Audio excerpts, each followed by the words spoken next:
Gang, this is Michael, my real estate dojo, and I had multiple people and students ask me, hey Mike, how can I protect my deal when I'm trying to wholesale a deal so a shady investor won't take it over when I send it out to my buyers list or investors list, or the seller won't go around my back? Because if you're doing a double closing or if you're doing an assignment, then there's a good chance that some of the cash investors that you're talking to may want to go around your back.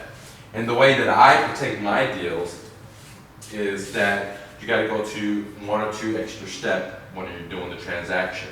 And sometimes I don't even take the one or two extra steps because the report that I build with the seller, I know that they're not going to stab me in the back, or there's not enough equity because, if they slip a little bit more money, not much more money, but more sweat equity, more driving around, which sometimes it's not worth it for me. But if I'm dealing with a seller, a significant amount of equity in there, then I am going to protect my interest. And so here's the way I do it, guys.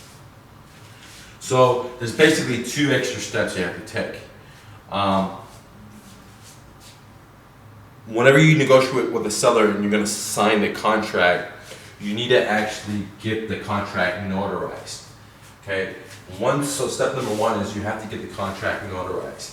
Now, if you don't have a contract or a subject to contract, I have one that you can download. It's going to cost you a couple of pennies, but it's going to be a lot less expensive than going to an attorney. So you might want to check that out. So step number one is when you get the contract, you have to get it notarized. That's going to cost a little money. What you could do, or what I do, is I call a mobile notary. They come in, it costs me like $75 to $125, $150 for them to notarize it. Or if you want to do it for free, is you should just have the seller get in their car, you get in your car, you guys drive down to, let's say, a bank that does notary for free. So that's the option too, if you want to do it for free. But for me, I just call a mobile notary. They show up at the seller's house. When I sign the paperwork, I get it notarized.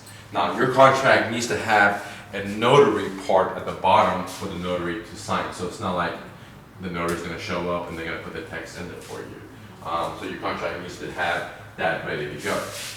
Now, once I get it notarized, I'll let the seller know, hey, once you